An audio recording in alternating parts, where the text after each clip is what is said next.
Hello सबको स्वागत है आपका हमारे आज की नई वीडियो में। इस वीडियो में हम बात करेंगे महात्मा गांधी के बारे में, उनकी सारी ज़िंदगी के बारे में, स्ट्रगल्स और उनका क्या योगदान है हमारी आज़ादी में, और उनकी डेथ तक हम सब चीज़ों की बात करेंगे कि उनकी असैसिनेशन कैसे हुई, कब हुई।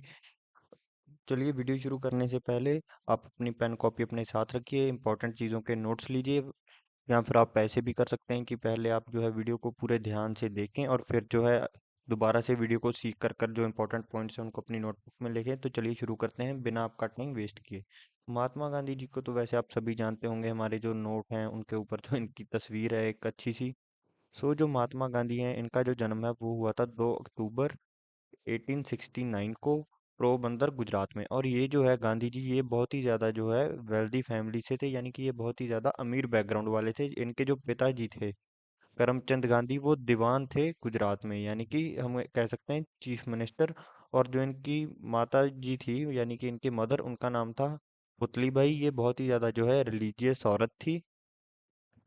और इनके जो रिलीजियस फेथ्स के कारण जो है हम कह सकते हैं कि गांधी जी के ऊपर भी एक जो है इन्फ्लुएंस दिखती है कि वो कैसे नॉन वायलेंस और सच बोलने को प्रीच करते थे। वो चीज़ें इनको इनकी माता जी से मिली थी। और गांधी जी ने जो है 13 साल की उम्र में कस्तूराबाई गांधी से जो है वो शादी कर ली थी। और साल 1888 में जो है गांधी जी जो है पढ़ाई करने लंदन गए। और फिर वो है 1891 में जो है वहाँ से वकील बनकर जो इंडिया आए, और फिर आगे ये अपना करियर बनाने के लिए साउथ अफ्रीका में जो है मूव हो गए। याद रखिए 89 में ये इंडिया आए थे, और फिर जो 2 साल ये इंडिया में रहकर फिर साउथ अफ्रीका चले गए एक इंडियन मर्चेंट की तरह। अब हम बात करेंगे इनके स्ट्रगल्स जो है साउथ अफ्रीका में क्या थे। 1893 में जो है गांधी जी साउथ अफ्रीका चले गए। जैसे कि मैं पहले आपको एक और चीज़ बता दूं, जैसे कि मैंने आपको बताया गांधी जी बहुत ही ज़्यादा जो है अमीर परिवार से थे। इन ये बहुत ही ज़्यादा इन्फ्लुएंशियल थे, और इन्होंने जो है गरीबों के लिए लंदन में जो है अस्पताल भी बनाया था। और खासकर इंडियंस के लिए इन्होंने, जो वहाँ पर काम करते थे उनके लिए भी गांधी जी ने जो है एक अस्पताल बनवा दिया था, क्योंकि गांधी जी बहुत ही ज़्यादा अमीर थे। और एक जो है हमारी फीमेल जो है लीडर थी इंडिया की उस समय की, उन्होंने ये भी कहा था कि जो गांधी जी की गरीबी है वो बहुत ज़्यादा कॉस्टली है, क्योंकि बहुत ज़्यादा खर्च जो है वो गांधी जी को खर्च किया जाता था कि गांधी जी जो है यानी कि गरीब दिखाए जाएं, यानी कि उनके ऊपर इस तरह से खर्चा किया जाता था। वो इसलिए था क्योंकि गांधी जी चाहते थे कि लोग उनसे रिलेट करें। चलिए अब हम बात करते हैं साउथ अफ्रीका के स्ट्रगल्स के बारे में। जब गांधी जी साउथ अफ्रीका में रह रहे थे, उनके साथ जो है रेशियल डिस्क्रिमिनेशन हुआ, यानी कि भेदभाव। ये भेदभाव उनके साथ एक बार एक घटना है कि वो एक बार जो है एक ट्रेन में सफर कर रहे थे, वो गलती से जो है, यानी कि गलती से भी नहीं, वो फर्स्ट क्लास कंपार्टमेंट में बैठ गए। और उनको जो है वहां से निकाल दिया गया, यानी कि उनको वहां से बाहर निकाल दिया गया फर्स्ट क्लास कंपार्टमेंट से, क्योंकि वहां पर जो है सिर्फ वाइट लोग ही ट्रैवल कर सकते थे, और बाकी और किसी भी रेस के लोग वहां पर ट्रैवल नहीं कर सकते थे। और यही चीजें हैं जो इन्होंने भेदभाव के खिलाफ, इन्होंने बाद में हरिजन मूवमेंट स्टार्ट की, क्योंकि उन्होंने जो है इस तरह का जो जातिवाद है, या हम कह सकते हैं कि भेदभाव, उन्होंने खुद महसूस कर लिया था। इसलिए उन्होंने बाद में हरिजन मूवमेंट भी स्टार्ट की, और इंडियन राइट्स के भी लड़े। और इन्होंने जो है नटल इंडियन कांग्रेस जो है उसको एस्टेब्लिश किया, ताकि वो जो है अनजस्ट लॉस, यानी कि जो कानून जो है, जो बेकार कानून है और जो कानून भेदभाव लाते हैं, अनजस्ट लॉज हैं, उनके खिलाफ लड़ने के लिए उन्होंने नटल इंडियन कांग्रेस को एस्टेब्लिश किया। और इन्होंने जो है 3 पाउंड का जो टैक्स था, जो इंडियन लेबरर्स पे लगता था, यानी कि ये 3 पाउंड का टैक्स जो है अलग से इंडियन लेबरर्स पे लगता था, बाकियों पे नहीं लगता था, इसके खिलाफ भी गांधी जी ने प्रोटेस्ट किया। और इन्होंने जो है सत्याग्रह का कंसेप्ट इंट्रोड्यूस किया, जिसमें होता था कि सच बोलना है और नॉन वायलेंट तरीके से जो है विरोध करना है। और 1913 में जब इन्होंने इन कानून, जो बुरे कानून थे, इनके खिलाफ इन्होंने अपनी जंग जीती। और इस समय जो है गांधी जी बहुत ही ज़्यादा जो है मशहूर भी हो गए थे और इन्फ्लुएंशियल भी बन चुके थे। और फिर जो है वो इंडिया आए साल 1915 में। और इस समय तक जो है गांधी जी बहुत ही ज़्यादा मशहूर हो गए थे। और जब ये इंडिया आए तो हमारे देश के लोगों ने भी इनका जो है एक नेशनल लीडर की तरह ही स्वागत किया। अब हम बात करेंगे कि कौन सी जो हम कह सकते हैं कि मूवमेंट्स जो हैं इन्होंने चलाई थी। सबसे पहली मूवमेंट है इनकी जो है, इन्होंने शुरू की अपने सिर्फ 2 सालों के बाद। और कुछ लोग जो हैं, चलिए मैं आपका एक और कंसेप्ट क्लियर कर दूं। उस कंसेप्ट को क्लियर करने से पहले मैं आपको बता दूं कि अगर आपने चैनल को अभी तक सब्सक्राइब नहीं किया तो प्लीज़ कर लें। हम आपकी तैयारी के लिए बहुत मेहनत करते हैं, और हमें आपके एक सब्सक्राइब से और आपके एक वीडियो के लाइक से बहुत ही ज़्यादा मोटिवेशन मिलती है। हम डेली एक वीडियो अपलोड करते हैं, इसलिए प्लीज़ हमारे चैनल को जो है सब्सक्राइब कर दें और वीडियो को लाइक कर दें। अगर हम बात करें फ्रीडम स्ट्रगल के रोल की, तो कुछ लोग जो हैं गांधी जी को जो है कांग्रेस के साथ रिलेट करते हैं। पर जो गांधी जी हैं वो सिर्फ एक बार ही जो है कांग्रेस के चेयरपर्सन रहे और बाद में इन्होंने कांग्रेस से रिजाइन दे दिया। और गांधी जी का एक सपना भी था, ये चाहते थे कि जब देश आज़ाद हो जाए तो कांग्रेस को जो है ख़त्म कर दिया जाए, क्योंकि कांग्रेस जो है बहुत ही ज़्यादा इन्फ्लुएंशियल थी और ये डिक्टेटरशिप ला सकती थी। और वैसी ही चीज़ जो है इंदिरा गांधी ने करने की कोशिश भी की। मैं देखिए, मैं बिल्कुल निरपेक्ष तरीके से बोल रहा हूँ कि मैं किसी भी चीज़ की साइड नहीं लेता या किसी भी तरह के प्रोपोगेंडा के साथ नहीं चलता। मैं जो हूँ न्यूट्रल रहने में पसंद करता हूँ, ना ही मैं बीजेपी के साथ हूँ ना ही कांग्रेस के साथ हूँ। और मोदी जी भी कहते हैं कि गांधी जी का सपना मैं सच करूंगा, जो है कांग्रेस को खत्म करने का। तो चलिए अब हम शुरू करते हैं चंपारण सत्याग्रह की, जो हुआ था 1970 में। ये जो है चंपारण चंपारण ये जगह है एक बिहार में, जहाँ पर जो है इंडिगो की जो है खेती होती थी। और यहाँ पर जो है जो किसान थे उनको जो है जबरदस्ती कहा जाता था कि आप अपनी जमीनें जो हैं उनके ऊपर जो है इंडिगो की प्लांटेशन करो। और यहाँ पर दो प्रॉब्लम्स थी। एक तो था जो ब्रिटिश लैंडलॉर्ड्स थे, वो बहुत ही ज़्यादा कम दाम पर जो है इंडिगो की फसल खरीदते थे। और दूसरा कारण ये था कि जो इंडिगो अगर एक बार एक जमीन के टुकड़े पर हो गई तो उसके बाद ये जो है इस जमीन का जो उपजाऊ, हम कह सकते हैं कि उपजाऊपन जो है वो कम हो जाता था, क्योंकि जितनी फसल उससे पहले निकलती थी वो दोबारा उतनी फसल वहां से नहीं निकलती थी। और ये जो दो मेन कारण थे, एक तो जो है उनका इनकम ऑफ सोर्स यानी कि उपजाऊपन है जो जमीन का वो कम हो रहा है, और एक जो है उनको टैक्स बहुत ज्यादा देना पड़ रहा है। इसके कारण जो है वहाँ के किसान जो थे वो बहुत ही ज्यादा जो थे इस खेती से बहुत ही ज्यादा तंग थे। और वहां से फिर जो है गांधी जी यहाँ जब पहुंचे तो इन्होंने जो है किसानों का दर्द देखा, और ये जो है नॉन वायलेंटली इनके खिलाफ जो है इस कानून के खिलाफ जो इन्होंने है लड़ाई अपनी शुरू की। और जो है फिर यहाँ पर जो है बहुत बड़ी लहर जो है गांधी जी का उन्होंने साथ भी दिया, और गांधी जी को जो है अंग्रेजों ने अरेस्ट भी कर लिया था। पर उस थाने के बाद जहाँ इनको अरेस्ट किया था बहुत बड़ी जो है भीड़ जमा हो गई थी। फिर अंग्रेजों ने इनको कहा कि आप इस भीड़ को शांत कीजिए, और गांधी जी के कहने पर सारी भीड़ जो है वो शांत भी हो गई। और इसका नतीजा ये निकला कि जो है ब्रिटिश उन्होंने एक कमेटी फॉर्म की, जिसमें गांधी जी खुद एक मेंबर थे। और इन्होंने जो है इस जो है इंडिगो फार्मिंग का जो सिस्टम था, ये ऑपरेसिव सिस्टम, इसको जो है खत्म भी किया, और जो है फार्मर्स उनको रिफंड भी किया। और दूसरा है खेड़ा सत्याग्रह, ये है टैक्स रिलीफ मूवमेंट। ये बात है साल 1918 की, जब जो है हम कह सकते हैं एक महामारी जो है खेड़ा में, जो गुजरात में एक जगह है वहां पर एक महामारी है, सारे गुजरात में एक महामारी है फैल गई थी, यानी कि सारी फसलें तबाह हो गई थी, लोगों के पास कुछ खाने को नहीं था। पर जो ब्रिटिशर्स हैं वो फिर भी जो है किसानों से और लोगों से अपना जो है टैक्स मांग रहे थे। ये बहुत ही गलत बात थी, मॉरली भी और एथिकली भी। और इसीलिए जो है गांधी जी ने लोगों को एनकरेज किया, खासकर किसानों को, कि आप पीसफुली जो है टैक्स देने से मना करो। और इसका जो नतीजा ये निकला कि गवर्नमेंट ने जो है टैक्स कलेक्शन जो है उस समय की बंद कर दिया, और इसके कारण जो है हजारों किसानों को जो है बहुत ज्यादा फायदा हुआ। और फिर हम आते हैं अहमदाबाद मिल स्ट्राइक की। ये कहानी बहुत ही ज्यादा फेमस है, आप में से बहुत लोगों की पता भी होगी। एक जो है टेक्सटाइल मिल थी, जिसके वर्कर्स को बहुत ही ज्यादा जो है कम पैसे उस मिल का मालिक देता था। और जो मिल का मालिक था वो गांधी जी का, हम कह सकते हैं, हम एक तरह से जहाँ कह सकते हैं श्रद्धालु हैं, जहाँ हम कह सकते हैं गांधी जी की बहुत ज्यादा वो इज्जत करता था, जो मिल का आदमी था। और गांधी जी जो है इनकी स्ट्राइक और हंगर, यानी कि ये पहले से हड़ताल कर रहे थे, जो उस मिल के वर्कर थे वो पहले से हड़ताल कर रहे थे। जब गांधी जी ने इस हड़ताल को देखा वो गए और उनके साथ खुद बैठ गए।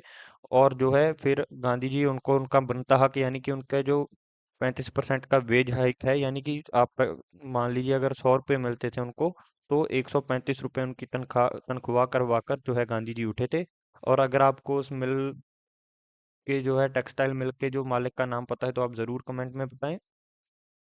ये बहुत ही ज़्यादा फेमस स्टोरी है। अब हम बात करते हैं one of the most famous non corporation movement की, जो हुई थी जलियांवाला बाग मैसेकर के कारण। और रॉबर्ट एक्ट, यानी कि जलियांवाला बाग मैसेकर को आपको पता ही है, अमृतसर में जो है लाखों, जो हम कह सकते हैं, यानी कि सॉरी, बहुत सारे हजारों की या सौओं की तादाद में जो है हमारे लोग जो है अंग्रेजों के खिलाफ प्रदर्शन कर रहे थे।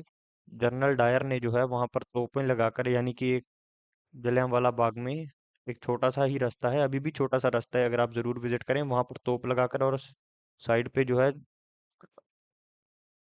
ब्रिटिश पुलिस के ऑफिसर्स बुलाकर जो लोग प्रदर्शन कर रहे थे उन सब के ऊपर जो है गोलियां चलवा दी थी। और जो रॉबर्ट एक्ट जो है 1919 में जो है ब्रिटिश ने पास कर दिया था, यानी कि जिसके तहत जो है बिना किसी ट्रायल के या लीगल प्रोसेस के जो है, अगर किसी को भी शक है तो उसको जेल में फेंका जाता था, जा दिया फेंक दिया जाता था। और इसी के कारण जो है 1920 में, यानी कि ये दोनों घटनाएं 1919 की है, और 1920 में जो है नॉन कॉरपोरेशन मूवमेंट जो है वो शुरू हुई। इसमें जो है गांधी जी ने कहा था कि आप जो है ब्रिटिश गुड्स जो है, यानी कि अंग्रेजों का सामान, उनके स्कूल, उनके कोर्ट्स और उनके इलेक्शन, इन सब चीज़ों का जो है आप बायकॉट कर दीजिए। आप इनमें कुछ भी चीज़ का साथ मत दीजिए। और उन्होंने जो है प्रमोशन किया था स्वदेशी का, यानी कि जो होम ग्रोन चीज़ें थी, जो चीज़ें इंडिया में बनती थी, आप उनको जो है पहल दो। जैसे कि खादी के कपड़े पहनो और जो है इंडियन चीज़ें ही कंज्यूम करो। और जो है इन्होंने लोगों को मोटिवेट किया कि आप जो है अपनी गवर्नमेंट जॉब्स हैं, अगर आप इतनी गुंजाइश रखते हैं तो आप उनसे रिजाइन कर दीजिए। अगर हम बात करें इसका आउटकम ये था कि ये इस मूवमेंट को बहुत ही ज़्यादा मैसिव सपोर्ट मिला। पर जो है साल 1922 में, यानी कि जिस इस मूवमेंट के शुरू होने के 2 साल बाद जो है चौरी चौरा में जब लोग प्रदर्शन कर रहे थे, एक वॉयलेंस जो है इरप्ट हुई। इसमें जो है यानी कि हमारी जो भीड़ थी वो एक एंग्री मॉब का रूप ले गई, और गुस्से में जो है इन्होंने जो है भड़की हुई भीड़ ने जो है पुलिस स्टेशन को आग लगा दी, जिसमें जो है 22 पुलिस वाले जो थे वो मारे गए। और इसमें अधिकतर जो थे वो हमारे हिंदुस्तानी थे, इंडियन ओरिजिन के थे और इंडियन ही थे। और इसमें जो है ब्रिटिशर्स की तादाद जो है बहुत कम थी, और इससे जो है गांधी जी बहुत ही उदास हुए। और उन्हें जो है इस मूवमेंट को जो है बंद कर दिया, और कहा कि जो हमारा प्रोटेस्ट था, हमारा मेन एम था कि नॉन वायलेंटली जो है हमने इनके खिलाफ जो है प्रदर्शन करना है। और इसके बाद जो है गांधी जी को अरेस्ट किया गया था और 6 साल की सजा सुनाई गई थी। पर वो है गांधी जी सिर्फ 2 साल की सजा के बाद ही जो है बाहर आ गए, क्योंकि गांधी जी एक बहुत बड़े फिगर थे उस समय और बहुत ही ज्यादा इन्फ्लुएंशियल थे। हम बात करेंगे सिविल डिसओबीडियंस मूवमेंट की, यानी कि इसका मतलब था ब्रेकिंग ब्रिटिश लॉस।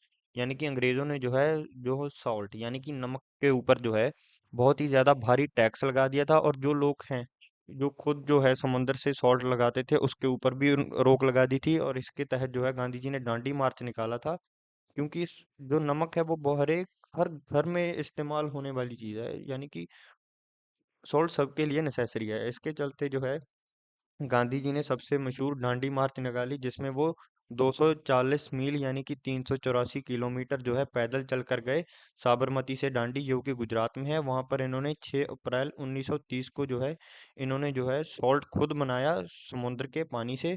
और इन्होंने जो है ब्रिटिश का लॉ जो है पीसफुली जो है ब्रेक किया। और इसके साथ ही जो है इन्होंने यानी कि हमारे देश के लाखों लोगों को जो है इन्फ्लुएंस किया और इंस्पायर किया कि आप जो है कैसे इनके कानूनों को जो है पीसफुली ब्रेक कर सकते हैं। और इसमें जो है ब्रिटिशर्स ने यानी कि अंग्रेजों ने 60,000 के करीब लोगों को अरेस्ट किया, जिसमें गांधी जी भी एक थे। और इस जो है सिविल डिसोबीडियंस मूवमेंट और डांडी मार्च के इस जो है इवेंट ने जो है हमारी इंटरनेशनल टेंशन यानी कि सभी देशों की नज़र जो है हमारे इंडिया की फ्रीडम स्ट्रगल के ऊपर लगा दी थी, क्योंकि जो 60,000 का अरेस्ट है ये बहुत ही बड़ा नंबर है। और बहुत सारे देश जो थे जिनकी खुद की आबादी भी उस समय इतनी नहीं थी। अगर हम बात करें गांधी इरविन पैक्ट की, जो इसका आउटकम था यानी कि इसकी जो संधि हुई, उसमें ये हुआ कि जो गांधी यानी कि जो अंग्रेज हैं उन्होंने जो है जो कैदी थे यानी कि ये 60,000 प्रिजनर्स, उनको छोड़ने की जो है वो बात भी मान ली थी। और गांधी जी जो है सेकंड राउंड टेबल को भी अटेंड करने के लिए मान गए थे, यानी कि ये संधि हुई। एक तरफ की गांधी जी जो है वो सेकंड राउंड टेबल की जो कॉन्फ्रेंस है लंदन में हुई थी उसको अटेंड करने के लिए माने, और जो है दूसरी तरफ अंग्रेज प्रिजनर्स को यानी कि जो कैदी थे हमारे 60,000 उनको छोड़ने के लिए माने। पर जो ये सेकंड राउंड टेबल कॉन्फ्रेंस है इसका कोई खास जो है बड़ा जो है हम कह सकते हैं नतीजा नहीं निकला। और फिर आती है लास्ट में क्विट इंडिया मूवमेंट, जो कि हम कह सकते हैं लास्ट मूवमेंट थी। क्योंकि जो क्रिप्स सो देखिए हम बस बात इस तरह से शुरू करेंगे। 1942 में जो है क्रिप्स मिशन जो है इंडिया आया, यानी कि गांधी जी से प्रॉमिस लेने आया कि आप हमारे जो इंडियंस हैं वो हमारी वर्ल्ड वॉर सेकंड में जो है मदद करें और हम आपको बहुत सारे फायदे देंगे। पर जो है क्रिप्स मिशन जो था और जो हमारे इंडियंस थे उनकी शर्त की थी कि हम आपकी मदद जरूर करेंगे वर्ल्ड वॉर सेकंड लड़ने में, पर आप जो है आप हमें फुल इंडिपेंडेंस दो, यानी कि हमें आधी आज़ादी नहीं, हमें पूरी संपूर्ण आज़ादी चाहिए। पर जो है क्रिप्स मिशन जो है वो फेल हो गया कि वो पूरी गारंटी हमारे हमको पूरी आज़ादी देने के लिए नहीं रेडी थे। और इसलिए जो है गांधी जी ने कॉल टू एक्शन दिया, यानी कि 8 अगस्त 1942 में जो गांधी जी ने मुंबई से एक स्लोगन दिया, डू और डाई, यानी करो या मरो। इसमें जो है मास प्रोटेस्ट हुए, सिविल डिसोबीडियंस हुई और हड़तालें हुई सभी जगह। और इसमें जो है गांधी जी को दोबारा से जो है ब्रिटिशर्स ने अरेस्ट कर दिया, और बाकी और सारे इन्फ्लुएंशियल लीडर्स को भी रातों रात जो है अरेस्ट कर लिया। और इनके अरेस्ट के बाद बहुत सारे इंडिया में ओवरऑल बहुत सारी जगह पर जो है वायलेंट प्रोटेस्ट हुए। और ये जो है इस मूवमेंट के तहत ही, यानी कि 1942 में जो पता, एक तो जंग के कारण अंग्रेज खुद भी खाली हो गए थे, वर्ल्ड वॉर सेकंड के कारण इनके पास इतनी पावर बची नहीं थी।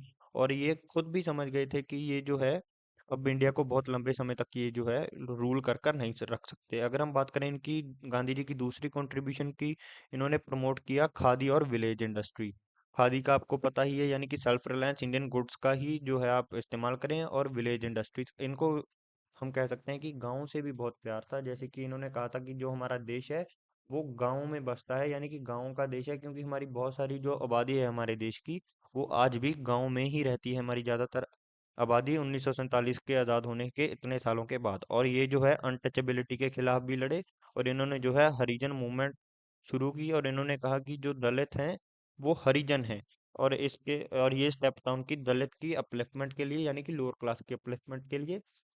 और ये इस चीज़ को इसलिए महसूस करते थे क्योंकि जब ये साउथ अफ्रीका में थे, इन्होंने ये खुद जो है डिस्क्रिमिनेशन को खुद फेस किया था। और इन्होंने जो है हिंदू मुस्लिम यूनिटी के लिए भी काम किया और सोशल रिफॉर्म्स के लिए भी काम किया। जैसे कि ये वुमेन राइट्स के लिए बोले, साफ सफाई के लिए बोले, और रूरल एजुकेशन के लिए भी इन्होंने बात की। और कम्युनल कम्युनल वायलेंस, यानी कि जब मुस्लिम और हिंदू में जो है, हम कह सकते हैं, दंगे फसाद होने लगे थे जब हमारे देश आज़ाद होने से पहले, ये खुद जो है इन्होंने जो है भूख हड़ताल की, यानी कि इन्होंने व्रत रखा कि आप जो है इस चीज को बंद कर दो। और फिर आता है 1947, जब जो है पार्टीशन होती है इंडिया की। पर गांधी जी को पहले से डर था कि बहुत ज्यादा जो है मार मरैया होगा, और इसलिए जो है ये कम्युनल वायलेंस से डरते थे। और वही जो है हुआ, और इन्होंने जो है फास्ट करके जो है बंगाल और दिल्ली में जो है दंगे फसाद उनको रोकने की कोशिश भी की। और एट लास्ट 15 अगस्त 1947 को जो है इंडिया जो है वो इंडिपेंडेंट हो गया, और वो बटा दो हिस्सों में। पहला हिस्सा था इंडिया और दूसरा था पाकिस्तान। और फिर इससे कुछ समय बाद ही आता है 30 जनवरी 1948। इसमें जो है नथुराम गोडसे, जो कि एक एक्सट्रीम, यानी कि हम कह सकते हैं हिंदू कट्टरवादी थे, और इन्होंने जो है गांधी जी को जो है असैसिनेट कर दिया दिल्ली में। इनको गोली मारकर इनकी हत्या कर दी, और इनके जो आखिरी वर्ड्स थे वो थे, हे राम। ये था इनके लिए इनका, इनको जो है दुनिया भर में जाना जाता है। और बहुत सारे ग्लोबल लीडर्स आज भी इनकी एग्जांपल देते हैं। ये बहुत ही ज़्यादा फेमस हैं लगभग सभी देशों में अपने जो है बड़े बड़े कारनामों के लिए। और हमारे देश को आज़ाद कराने में इनका बड़ा हिस्सा था। ये बहुत ही ज़्यादा इन्फ्लुएंशियल थे। अगर आप वीडियो को यहाँ तक देख रहे हैं तो थैंक यू। आप हमारे चैनल को सब्सक्राइब ज़रूर करें और वीडियो को लाइक ज़रूर करें। धन्यवाद।